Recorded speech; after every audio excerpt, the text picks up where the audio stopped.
More military recruitment going on in Russia, guys. President Putin ordered Russian military to recruit at least 180,000 troops in the middle of war with Ukraine. Now, the decree was published on the official government website, and it will take effect on December 1st. Now, tensions are now becoming more higher after President Biden, the US President, and UK Prime Minister Keir Starmer held a meeting.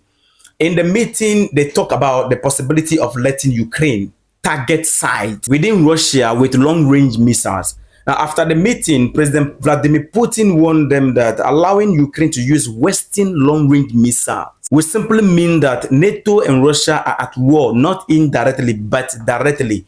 And this will automatically change the nature of the war. And then quickly after that, he ordered the recruitment of 180,000 troops. Now, according to Putin, let me quote his word. This is what he said. He said, "What we are seeing is an attempt to substitute nations because it is not a question of whether the Kiev regime is allowed or not allowed to strike target on Russian territory. It's already carrying out strike using unmanned aerial vehicles and other means. But using Western-made long-range precision weapons is a completely different story." The fact is that I have mentioned this, and any expert both in our country and in the West will confirm this. The Ukrainian army is not capable of using cutting-edge, high-precision, long-range system supplied by the West. They cannot do that. These weapons are impossible to employ without intelligence data from satellite, which Ukraine does not have.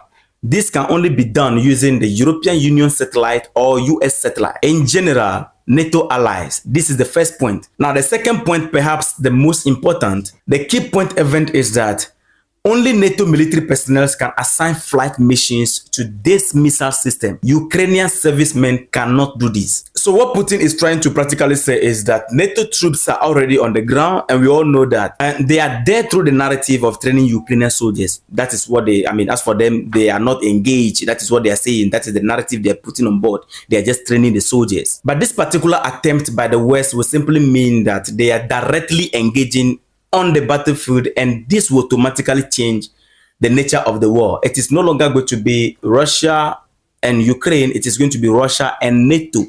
These Western people, they cannot live in the world of peace.